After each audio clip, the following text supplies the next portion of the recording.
Le matin du 30 mars 2026, alors que Washington s'éveille à peine autour de 6 heures, Donald Trump bouleverse soudain le calme international en publiant sur Truth Social, sa plateforme devenue un véritable outil de projection politique, un message visant directement Emmanuel Macron sans détour ni nuance. Dans ce court texte, il qualifie le président français de very unhelpful, autrement dit d'une inutilité flagrante, 3 mots seulement, mais qui dans le langage codé de la diplomatie américaine prennent l'allure d'une véritable gifle symbolique. Une humiliation publique assumée et presque chirurgicale venant du chef de la première puissance militaire mondiale, dirigée contre son homologue français, et cela se déroule en pleine lumière numérique sans conférence ni protocole, uniquement à travers une publication matinale envoyée comme un simple post. En quelques instants, ces mots franchissent les fuseaux horaires et se propagent à une vitesse fulgurante, provoquant des réactions en chaîne. Les marchés financiers deviennent nerveux. Les diplomates ajustent leur position en urgence et à Paris, au cœur de l'Élysée, on prend conscience d'une réalité brutale, presque irréelle, celle d'un axe transatlantique considéré depuis près de 80 ans comme le pilier fondamental de la diplomatie française qui vient soudainement d'être fissuré et publiquement fragilisé sous les yeux du monde entier. Et pendant ce temps-là, à 1700 km au sud, à Alger, le palais présidentiel reste silencieux. Pas une déclaration, pas un communiqué, pas un tweet. Le silence stratégique, le silence de celui qui regarde deux géants se déchirer et qui sait que ce déchirement est sa plus grande victoire. Parce que pendant que l'Occident s'effondre sur lui-même, l'Algérie, elle monte sans bruit, sans agitation, sans provocation, mais avec une certitude inébranlable. Son non-alignement hérité de Boumedienne défendu pendant des années contre vent et marée est en train de devenir le modèle géopolitique le plus intelligent du XXIe siècle. Aujourd'hui, je vais te raconter cette bataille des géants et je vais te montrer pourquoi l'Algérie est le grand gagnant invisible de ce qui est en train de se passer entre Washington et Paris, avec les vrais chiffres, les vraies dates, les vrais mots et les vraies leçons que tu dois en tirer. Avant de commencer, dis-moi en commentaire depuis quel pays tu nous regardes. Algérie, France, Canada, Belgique, Allemagne, Royaume-Uni, États-Unis, Italie, Sénégal, Tunisie, Maroc, Émirats, Australie. Écris ton pays, écris ta ville parce que cette guerre des mots entre Trump et Macron, elle te touche directement et je veux savoir d'où tu nous suis. Et si tu n'es pas encore abonné à Voix des Chouhada, abonne-toi maintenant, active la cloche parce que ce que tu vas comprendre dans les 20 prochaines minutes, tu ne le trouveras nulle part ailleurs. Aucune chaîne française ne te dira ça. Aucun média algérien classique ne te le dira. Cette analyse, elle existe ici et nulle part ailleurs. Pour comprendre ce qui s'est passé le 30 mars 2026, il faut remonter de quelques semaines. Il faut comprendre le contexte, parce que ce tweet de Trump n'est pas tombé du ciel. Il est l'aboutissement de mois de tensions, de mois de désaccords, de mois de fractures qui se creusent en silence entre Washington et Paris. Et tout commence avec la guerre Iran-Israël-États-Unis du 28 février 2026. Tu te souviens, les Américains et les Israéliens ont frappé l'Iran. Le guide suprême Khamenei a été tué. Le détroit d'Ormuz a été fermé. Les prix de l'énergie ont explosé et la position de la France dans cette crise a été tout sauf claire. Macron a essayé de jouer un rôle de médiateur. Il a appelé Téhéran. Il a parlé à Tel Aviv. Il a tenté de convaincre Washington de modérer ses frappes et il a échoué sur tous les fronts. Trump n'a pas voulu de médiation française, Téhéran n'a pas voulu écouter Macron et Israël a continué ses opérations sans tenir compte des appels parisiens. Le résultat, Macron est apparu devant le monde entier comme un président sans influence, un président qui parle dans le vide, un président qui se croit important mais que personne n'écoute. Et cette image, elle a profondément blessé Trump parce que Trump déteste deux choses, les gens qui s'opposent à lui ouvertement et les gens qui font semblant d'avoir du pouvoir alors qu'ils n'en ont plus. Macron coche les deux cases, puis vient le mois de mars et avec lui une série de désaccords accumulés. Désaccords sur les tarifs douaniers, Trump veut imposer 25% de droits de douane sur les voitures européennes. Macron crie au scandale, désaccord sur l'OTAN. Trump exige que les Européens augmentent massivement leurs dépenses militaires. Macron promet mais ne livre pas. Désaccord sur la Russie. Trump négocie en secret avec Poutine pour mettre fin à la guerre en Ukraine. Macron est tenu à l'écart. Et désaccord majeur sur l'Iran. La France a maintenu pendant un mois après les frappes américaines une position molle ambiguë, ni vraiment d'accord, ni vraiment opposée. Pour Trump, c'est inacceptable. Soit tu es avec moi, soit tu es contre moi. Pas de zone grise. Et puis arrive ce 30 mars. Trump est de mauvaise humeur. Les négociations sur l'Ukraine piétinent, la crise iranienne s'enlise, les Européens font des déclarations sans engagement et ils décident de frapper. Ils décident d'humilier publiquement le président français pour faire un exemple, pour envoyer un message à toute l'Europe. Le message est simple: si vous ne servez pas mes intérêts, vous êtes des alliés inutiles et je vous traiterai comme tel publiquement. Le tweet est court, brutal, sans appel. Trump qualifie Macron de very unhelpful. Il ajoute que la France a été particulièrement difficile sur le dossier iranien. Il fait comprendre que les États-Unis n'ont plus besoin de la France pour gérer le Moyen-Orient et il termine par une formule lapidaire: nous gérerons cela nous-mêmes. 3 petits mots: nous gérerons nous-mêmes. Pour comprendre ce que cela signifie, il faut savoir une chose. Depuis 1945, la France s'est construite sur l'idée d'être un pont entre l'Amérique et le monde. Un médiateur, un partenaire indispensable, un acteur stratégique. Et en quelques mots en pyjama, à 6 heures du matin, Trump vient de dire à Macron: tu n'es plus indispensable, tu n'es plus un médiateur, tu n'es plus un partenaire. Tu es un allié qui peut être ignoré sans conséquence. C'est une mort symbolique, la mort de la diplomatie française telle qu'elle existait depuis Charles de Gaulle. Et la réaction française a été pathétique. L'Élysée a répondu par un communiqué timide. Les ministres ont essayé de minimiser. Les éditorialistes parisiens ont expliqué doctement que ce n'était pas grave, que Trump était imprévisible, que les vraies relations franco-américaines restaient solides. Mais tout le monde savait que c'était un mensonge, tout le monde savait que ce tweet était une rupture historique. Et tout le monde savait que la France, dans cette nouvelle ère, ne compte plus comme avant. Maintenant, je veux que tu regardes la même scène depuis Alger parce que c'est là que cela devient fascinant.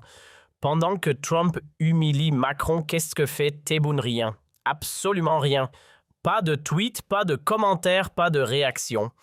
Le palais présidentiel algérien observe et continue son travail. Le 30 mars, pendant que Paris est en émoi, le ministre algérien des Affaires étrangères reçoit une délégation chinoise. Le 31 mars, Tebboune signe un nouveau contrat gazier avec une entreprise italienne. Le 1er avril, des discussions s'ouvrent avec la Turquie sur de nouveaux partenariats militaires. La vie continue, les contrats se signent, le pays avance et personne à Alger ne perd une seconde à commenter le drame français. C'est cela le non-alignement intelligent. Ce n'est pas l'isolement, ce n'est pas la neutralité passive, c'est la capacité à continuer à faire ce que tu fais pendant que les autres se déchirent. C'est la capacité à voir les conflits des autres comme des opportunités pour toi. C'est la capacité à ne jamais te laisser entraîner dans des querelles qui ne sont pas les tiennes. Et c'est exactement ce que Houari Boumedienne avait théorisé en 1965. Et c'est exactement ce que Abdelaziz Bouteflika avait pratiqué dans les années 2000. Et c'est exactement ce que Tebboune applique aujourd'hui en 2026 avec une rigueur de moine. Si tu suis ce raisonnement, mets un like sur cette vidéo, maintenant le bouton bleu en bas. Ça prend 1 seconde, mais ça aide cette analyse à toucher d'autres Algériens qui ont besoin d'entendre ça. Et continue avec moi parce qu'on n'a pas encore vu la partie la plus importante. Maintenant, je veux te montrer concrètement ce que cela signifie pour l'Algérie d'être en dehors de cette bataille de Trump-Macron. Pour te le montrer, je vais utiliser une métaphore simple. Imagine 2 gladiateurs dans une arène. Ils se battent depuis des heures. Ils sont fatigués, blessés, couverts de sang. Et autour de l'arène, il y a des spectateurs. Certains parient sur l'un, certains parient sur l'autre. Et il y a un homme dans un coin qui ne parie sur aucun des deux. Il regarde, il observe, il attend. Et quand les 2 gladiateurs s'effondrent épuisés, c'est cet homme qui marche tranquillement dans l'arène et qui ramasse les armes abandonnées par les 2 combattants. Cet homme, c'est l'Algérie. Et les armes qu'elle ramasse, ce sont les contrats énergétiques que la France perd. C'est la confiance des pays africains que les États-Unis n'ont plus. C'est la médiation diplomatique que personne ne demande plus à Paris. C'est le respect que Washington n'inspire plus aux pays du Sud. Tout cela, ce sont des armes diplomatiques. Et l'Algérie les ramasse une par une pendant que Trump et Macron s'épuisent à se déchirer. Maintenant, les preuves concrètes. Je vais te donner des chiffres, des dates, des faits pour que tu comprennes que cette analyse n'est pas théorique. Elle est observable, elle est mesurable, elle est en train de se passer sous tes yeux. Premier exemple, mars 2026. Pendant que la France et les États-Unis se déchirent sur la question iranienne, Tebboune reçoit la première ministre italienne Giorgia Meloni à Alger. Meloni signe un partenariat gazier renforcé. Eni et Sonatrach consolident leur alliance. L'Italie devient officiellement le client gazier numéro 1 de l'Algérie en Europe. Un contrat qui aurait dû historiquement revenir à la France, mais la France n'est plus invitée à la table. Pendant qu'elle se bat avec Trump, l'Italie ramasse le contrat. Deuxième exemple, le 28 mars, le ministre espagnol des Affaires étrangères, José Manuel Albares, atterrit à Alger. Il signe un accord énergétique avec son homologue algérien. L'Espagne consolide ses liens avec l'Algérie. Madrid devient un partenaire stratégique de premier plan d'Alger et la France, qui partage pourtant des siècles d'histoire avec la péninsule ibérique, regarde cet accord se signer sans elle. Pendant qu'elle se bat avec Trump, l'Espagne ramasse le contrat. Autre exemple. En avril, le pape Léon XIV vient en Algérie pour son tout premier voyage apostolique en Afrique. Il rend hommage au mémorial du martyr. Il marche en silence avec un imam dans la grande mosquée d'Alger. Il célèbre une messe à Annaba sur les terres de Saint-Augustin. Une visite historique, une bénédiction symbolique pour l'Algérie. Et la France, qui se considère depuis François Ier comme la fille aînée de l'Église, regarde par la fenêtre. Pendant qu'elle se bat avec Trump, le Vatican ramasse le contrat moral. Tu commences à vraiment savoir le motif. Pendant que la France s'épuise dans des batailles d'ego avec Washington, le monde s'organise sans elle. Et ce monde préfère traiter directement avec Alger sans l'intermédiaire parisien, sans le filtre français, sans la condescendance de l'ancien colonisateur. Et c'est exactement ce que les diplomates algériens depuis Boumedienne ont toujours rêvé de voir arriver, le moment où l'Algérie pourrait parler directement avec le monde sans avoir à passer par Paris, le moment où Alger serait une capitale internationale à part entière. Pas un satellite, pas une dépendance, une capitale. Et ce moment est arrivé. Maintenant, je veux te poser une question et je veux vraiment ta réponse en commentaire. Selon toi, qui sort gagnant de cette guerre froide entre Trump et Macron, la France qui perd son rôle de médiateur, les États-Unis qui s'isolent davantage du monde, la Chine, qui observe pendant que l'Occident s'autodétruit, la Russie qui voit l'OTAN se fissurer ou l'Algérie qui ramasse silencieusement tous les morceaux?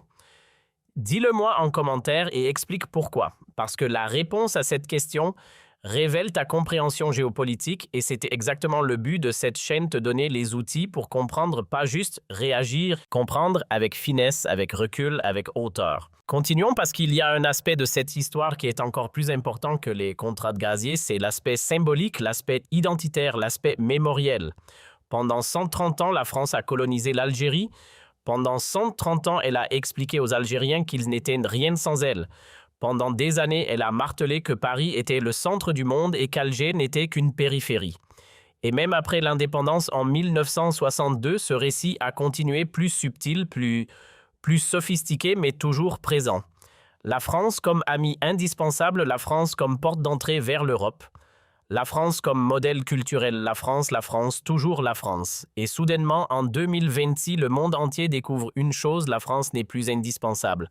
Trump le dit publiquement. L'Italie et l'Espagne le prouvent en venant directement à Alger. Le Vatican le confirme en envoyant son pape sans passer par Paris. La Chine le démontre avec ses partenariats massifs. La Russie le valide avec ses livraisons de Su-57. Le monde se réorganise et dans cette réorganisation, la France n'a plus le rôle central qu'elle s'était attribué. Pour les Algériens et particulièrement pour la diaspora, c'est une libération psychologique majeure parce que cela signifie que tu n'as plus besoin de chercher la validation de Paris pour exister. Tu n'as plus besoin que la France te reconnaisse pour avoir de la valeur. Tu n'as plus besoin que les médias français parlent bien de toi pour être respecté dans le monde. L'Algérie peut traiter directement avec Rome, Madrid, Berlin, Pékin, Moscou, Washington, même sans intermédiaire, sans permission, en tant que partenaire à part entière. Cette libération psychologique est immense. Elle est ce que la guerre d'indépendance avait commencé en 1954 et que la diplomatie de Boumedienne avait poursuivi dans les années 70, mais c'est seulement aujourd'hui, en 2026, qu'elle est en train de se finaliser grâce paradoxalement à un tweet de Donald Trump qui dit que la France is very unhelpful. Si tu trouves cette analyse précieuse, partage cette vidéo avec ta famille, avec un ami de la diaspora, avec quelqu'un qui pense encore que l'Algérie a besoin de la France pour exister sur la scène internationale. Donne-lui ses faits, donne-lui cette analyse et laisse-le se forger sa propre opinion. Parce que Voix des Chohadas, c'est la chaîne qui te donne les arguments dont tu as besoin pour défendre ton pays dans n'importe quelle conversation. Mais ces arguments n'ont de valeur que si tu les transmets. Alors, transmets maintenant, partage. Maintenant, je veux que l'on aborde la question fondamentale. Pourquoi Trump déteste-t-il autant Macron et pourquoi cette détestation est-elle bonne pour l'Algérie?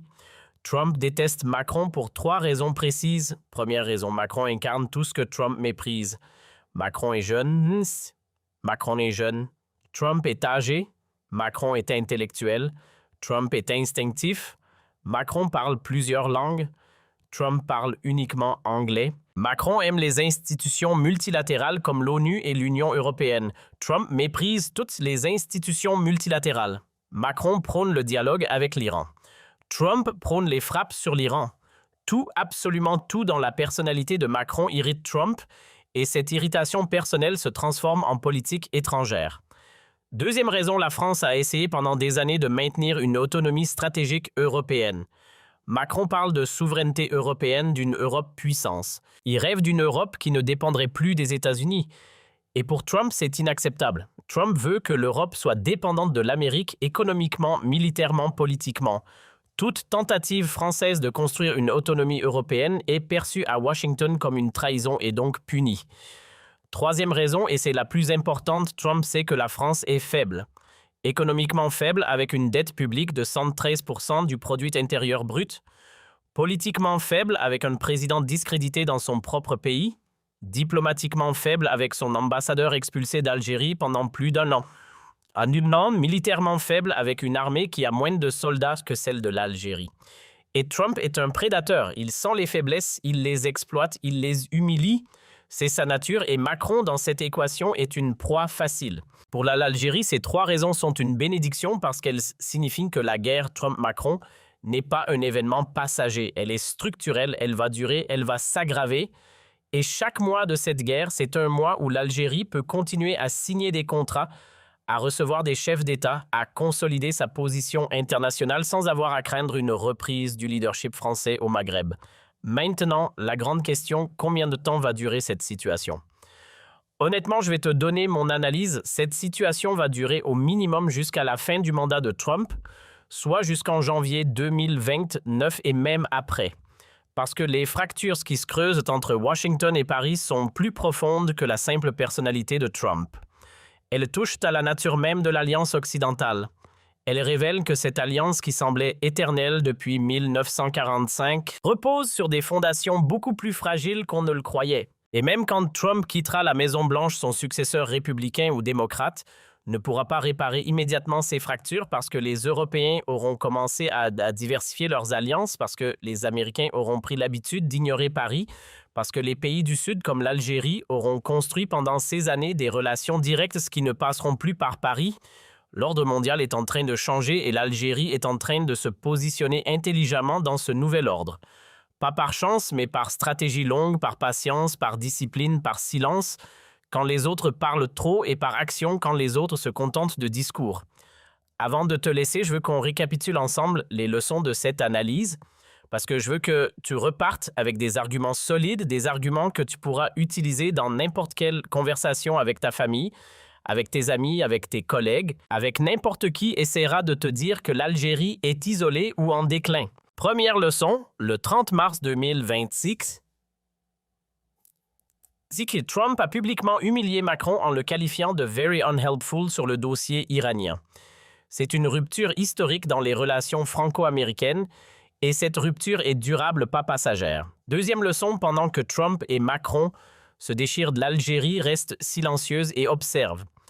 Ce silence n'est pas de la faiblesse, c'est du non-alignement intelligent hérité de Boumedienne pratiqué par Tebboune et c'est en train de devenir le modèle géopolitique le plus efficace du XXIe siècle. Troisième leçon, cette guerre Trump-Macron est une opportunité historique pour l'Algérie parce qu'elle libère des espaces diplomatiques. Italie, Espagne, Vatican, Allemagne, Chine, tous viennent directement à Alger sans demander la permission à Paris et signent les contrats que la France aurait pu obtenir. Quatrième leçon. Pour la diaspora algérienne, cette nouvelle ère est une libération psychologique majeure. Tu n'as plus besoin de la validation française pour exister. Ton pays est devenu un acteur international à part entière, direct, souverain, respecté, pas grâce à la France, mais malgré elle. Cinquième leçon, cette situation va durer au minimum jusqu'en 2029 et probablement bien après parce que les fractures structurelles entre Washington et Paris ne vont pas se réparer en quelques mois. L'ordre mondial est en train de changer et l'Algérie est dans le bon camp. Le camp de la souveraineté, le camp de l'indépendance, le camp de la dignité. Maintenant, 3 choses à faire, 3 choses simples mais essentielles. Premièrement, dis-moi en commentaire depuis quel pays tu nous regardes. Et dis-moi aussi si dans ton pays, les médias ont parlé de cette gifle de Trump à Macron. Est-ce que tu en as entendu parler ou est-ce que c'était silence radio dans tes médias locaux? Témoigne parce que ton témoignage révèle l'état réel de la couverture médiatique. Deuxièmement, réponds à cette question. Selon toi, qui est le grand gagnant de cette guerre, Trump-Macron, la Russie, la Chine, l'Algérie ou un autre pays auquel je n'ai pas pensé? Dis-le-moi, argumente, parce que ce débat, c'est ton outil de réflexion géopolitique et c'est un outil que tu construis en participant. Troisièmement, et c'est le plus important, partage cette vidéo avec un Algérien qui doute encore de la place de son pays dans le monde, avec un membre de la diaspora qui pense que la France est encore le centre de gravité géopolitique, avec un ami qui n'a pas vu cette gifle de Trump dans les médias.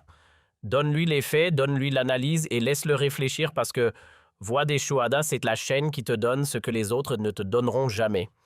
Une analyse honnête, approfondie, sans complaisance, sans propagande, juste les faits et leur interprétation rigoureuse. Et cette analyse, elle ne peut exister que grâce à toi, à ton like, à ton commentaire, à ton partage, à ton abonnement. Tu es la communauté, tu es la voix, tu es la dignité retrouvée. Dans la prochaine vidéo, on va parler de quelque chose qui va te scotcher. Su-57 contre Rafale, la comparaison brutale entre l'avion de chasse algérien et l'avion de chasse français, avec les vrais chiffres, les vraies performances et la vraie humiliation que la France subit en silence. Tu vas comprendre pourquoi l'Algérie est en train de devenir une puissance aérienne que personne, absolument personne n'avait vu venir. Tu ne veux pas rater ça, abonne-toi, active la cloche et la cloche.